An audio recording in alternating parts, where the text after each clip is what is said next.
Yo, you guys, welcome back to another video. We got a special one here for you guys today with the man, the myth, the legend himself, MIRIO.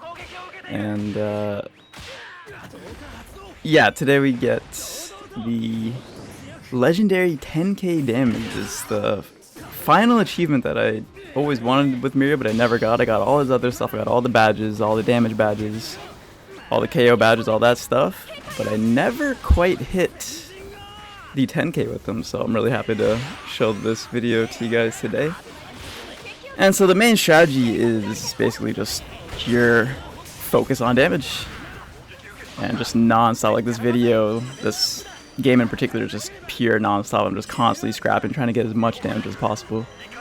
It's pretty tricky for characters like MIRIO to get crazy high damage games just because the way that he works, he can only get a couple hits in every time, and then he knocks people down. He puts them into knockdown, and then they get iframes, and then they can react to what you're doing and run away and stuff like that. So it's not as easy compared to beam characters to get crazy amounts of damage. But yeah, so we're just smacking this guy around, and we down him, and then we just leave him there. We don't finish. We're not focusing on finishing this game. We're not really concerned about KOs at all. We only really want to go for KOs if we really need shields, which the Dabby we downed earlier, or the All Might we downed earlier. We got shields off him, but other than that, we're just focusing on pure damage, not really focusing on confirming our KOs, which really changes kind of how you approach the game. It makes you play a lot differently than you would normally. Because normally when you get a knock, like say you get a knock on Dabby, you're really invested in trying to finish him to get your KO as quickly as possible. Because you know that he's able to get up with his special action, and then you'll be really annoyed and frustrated when he does that. But when you're just looking for damage, you don't care if he uses his special action to get back up. And here I'm just trolling. I was just trolling. Couldn't go through that wall for some reason. I wish they kind of built this map from the ground up with MIRIO in mind to let him go through everything. That'd be pretty great, but no, they never did that. So for the build, we're rocking Sisterly, of course, the #1 perk in the game, and it helps keep me in the fight as long as humanly possible. And I also decided to throw Revenge Technical on it to allow me to keep fighting. You know, when I go on cooldown, it'll make my cooldowns come back faster if they crack me. And so here we're comboing this Tech Denki. Ooh, we got a nice little Alpha into the beta, looking real good. We're already at 3k damage, which is pretty crazy at this stage in the game. There's still 18s left. So yeah, there was the tournament yesterday. I don't know if you guys saw that, but they showed the trailer for Season 10. That's pretty exciting stuff. We got Shinzo on the way, and we got crossplay. Pretty insane announcement. Crossplay is finally coming. It's been relatively mixed. I'm surprised because for the longest time people were begging for crossplay, but yeah, it's been a lot of mixed reception, mainly because people don't want to play with PC kids for one reason or another, but you know, that's just how it is.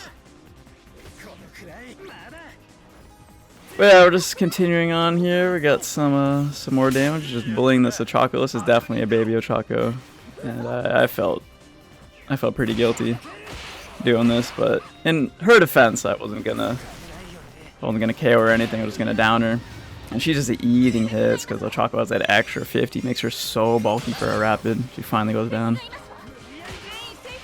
and then there's another Ochako. It's like, bruh, Honda is just insane.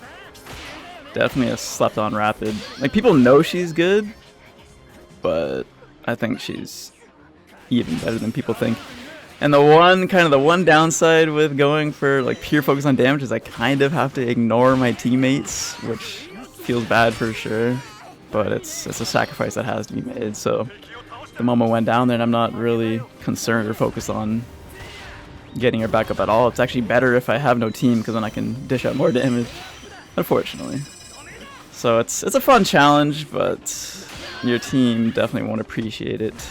You going if you want to try to challenge yourself, trying to get 10k with MIRIO. I definitely recommend just doing it in unranked, so you kind of don't mess up people's ranked experience. But regardless, you know, it's just for fun at the end of the day, and it's just a fun challenge I wanted to finally accomplish. So here, my twice goes down, and bro just kind of kind of got to eat it for the challenge. He's spam pinging. Look at all this pings. Bro just got to take with the team. I got to get this damage. I'm halfway. I'm already halfway. There's still 8 teams left, and I'm halfway. So at this point in the game, I'm very optimistic that I can actually hit it. And this Cementos is just dodging all my attacks by complete accident. We got a free res over here, which means free damage. So going to there. I didn't have my Gamma up, unfortunately, and here got real spooky. My health got real low. I didn't have Sicily up. And so this is where the revenge tech comes in handy, because I can pop this full pot, and then by the time the full pot is done, my alpha will be back up and I can start fighting again right away.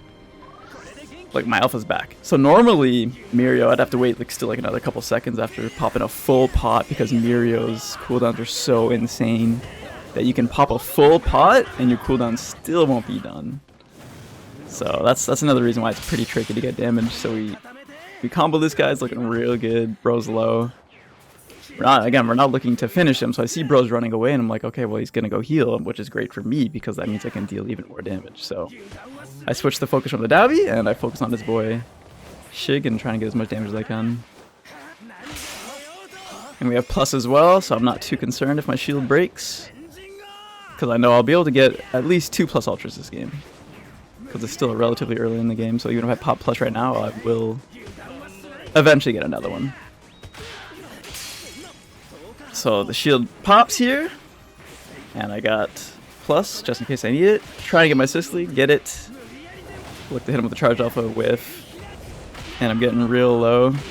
Hit this guy with the combo, he's like 1 tap. And I see my health's getting insanely low, so yeah, we want to pop this just to get as much damage as I can. We're already at 7,000 damage. It's pretty insane how quick the damage rises just when you just focus on pure damage. You don't focus on downs or anything. I was shocked how fast the damage is going up. So we got some jab combos here. We knocked the Davi, and then this guy, the smoke guy, he's really desperate to kill that Davi for me. I don't know why. So I was trying to stop him. I'm like, no, bro, stop, don't. I was trying to prevent him from securing my kill. And we just down him anyways, and I just leave him there. So funny. And I see another victim here. Bro's on red, so I get a free jab follow-up.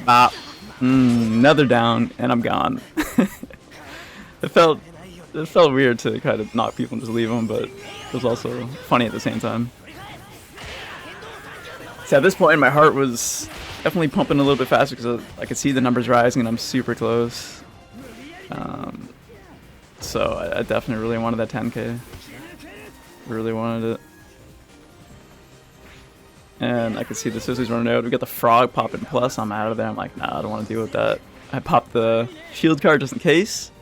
So I'm feeling real defensive at this point. And here I'm getting targeted by the Kurogiri that I downed earlier, and I don't know where he was, so I popped the beta to run. And I see I just get a free jab confirm this guy, so I got my Sicily, so it'll be really hard to take me out. And that would basically guarantee that I get the 10k that I'm looking for. And so the Kurogiri is trying his best to keep his bro alive. I'm not even trying to finish off the Denki, I just want to get as much damage on the Kurogiri as possible. We're at 9,500 damage. We're 500 damage away from getting the epic 10k. And we got the Cementos from earlier, and he dodged me again by complete accident. Bro's the luckiest and unluckiest Cementos of all time. Free Sicily, so that's what makes Sicily so strong. Even when someone's down, you just get a free Sicily on just any corpse lying on the ground. And that's a part of what makes it the best perk in the game. And we're at 9955, and boom, we hit the 10k. 10,000 damage. And I was super happy at this point, you know. I got what I came for, but I was like, you know what? No, we're still in this.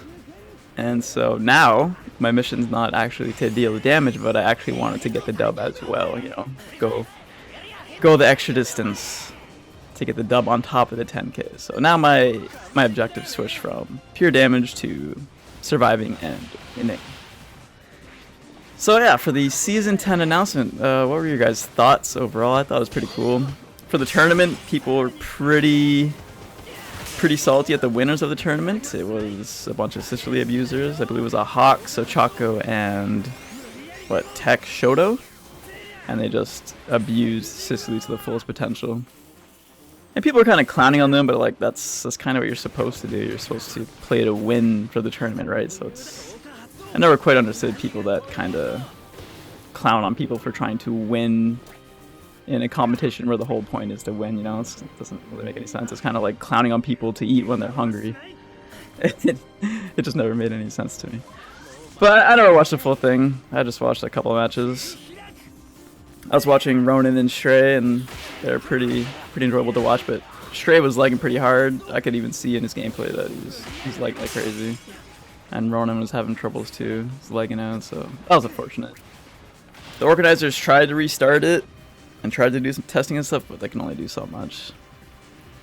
But as for Shinzo, I guess going over Shinzo more, he looks pretty obnoxious. Like, looks like all of his skills just stun you, all three of them, and his special action. So he's stunned the character pretty much.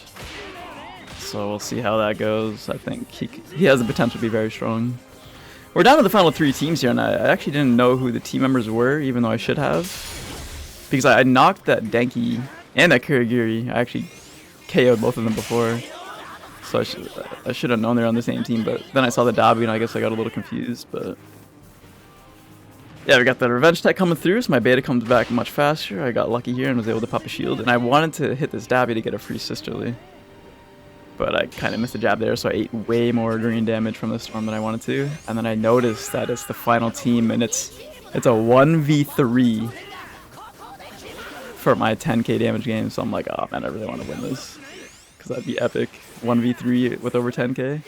That would just be the cherry on top. So right now, I really want to get my greens as high as possible, so I'm just stalling to find a good spot. And then here I'm on cooldowns. Like, I hit out of my gamma, so I'm like, nah, we'll pop this just to be safe. Didn't want to be risky. Hit this bro with the 2-piece into the gamma, and then just nuke him with the plus ultra beta. And because I'm plus now, I can kill him very faster. We got the jab cancel right there. Jab cancel into double alpha, and he's just dead. So that's sweet. We hit that guy with another 200, and we've climbed all the way up to 12k. And we get a nice little breather here to pop some greens. The biggest enemy for MIRIO in the late game is the Storm. The Storm is the #1 op, because it does so much damage, and MIRIO has no green health. So I'm just chasing this guy down. I don't want to stay in the Storm. I see this guy rezzing. I wanted to stop the res, but he unfortunately got it off. So this is technically a 1v4, because bro had a second chance. And I start beating up the Tech Denki. My health is insanely low. I do have Sisterly, but my health is like super duper low. So I got a nice little lucky spot here where I can hide in the cave. Endgame for MIRIO is also very dependent on kind of the structures around. Like, if he has structures to hide in, then MIRIO becomes a pretty good late game threat. But depending on the circle, like if it's a wide open area, then it's pretty tricky for MIRIO. And there, the Kurogiri actually died to the Storm. I think I picked up on that. Yeah, the Kurogiri died. I realized that, so I knew it was a 2v1. But then I think, yeah, the Ida also died. I actually missed the Ida because I was so focused on the Tech Denki. I missed that the Ida was dead to the Storm. This is the first breather of the game, and I see bro has no idea where I am. So I'm like, alright, let's get a free jab. That was pretty risky because he could have stunned me, but Tech Denki's not really the strongest character, especially in a 1v1 setting, so I wasn't too concerned. There's not really too much that Tech Denki can do. He's definitely, I would say he's absolutely the weakest skill set in the game at the moment. He falls perfectly down the shaft. Yeah, so Tech Denki just get completely washed. If it was Strike Denki, that'd be a different story. But yeah, you can just bully Tech Denki. There's nothing he can do, and boom, knock him down. We got the 13,940. Oh, and we got to hit him with it. We had to do it to him. Give him another one. Ooh, best emote in the game. And then we go for the finishing blow. We got the 1v3 and over 13,000 damage. All in all, pretty fantastic game.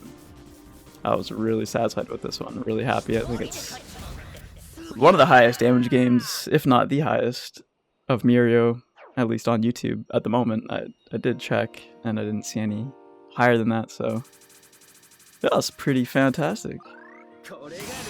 I'll go over the build for you guys at the end of the video for those that want to try out this challenge as well. Alright, so here's the build that I use to get over 10,000 damage with MIRIO. It's his default casual wear. And I have high speed replenishment on this at the moment because I mainly use this build for solos. It's really good. But again, you can slap on Revenge Tech and it will speed up the cooldowns for you and help increase your DPS over time. And then obviously you need the Sisterly, you know, it gives you the defense boost, helps you stay in the fight longer before you have to heal or run away or whatever. And it just lets you dish out more damage. It's the best in the game for a reason. And then all this stuff doesn't really matter too much. I would throw on Quirk Skill A attack power, and if I had Strike Dobby, I'd put him here as well to get the double Quirk Skill A. Yeah, I don't have him yet. Yeah. So I wasn't able to put that. And then also the Tech Danky has Quirk Skill A attack power as well. So you'd have triple attack power if you had the Strike Dobby. But yeah, that's it for the video. I guess we'll see you guys in Season 10. I'm pretty excited for it overall, especially for crossplay. When it comes to streaming the game, I'm looking to maybe do a lot of customs now. Because the major issue before is that people would tune in and they'd want to play, and then it turns out, you know, they're not on PC, and so they can't play with me at all. But now with crossplay being a thing, we should be able to play together either in pubs or, you know, unranked, ranked, or mainly customs. I think I might be focusing on more customs now. It's a lot more viable to do. So, assuming King is able to implement crossplay properly, there's no guarantee that that's even a thing. So, well, we'll see how it goes. It's definitely pretty exciting time. So, yeah, I'll see you guys in Season 10. Until next time, peace out.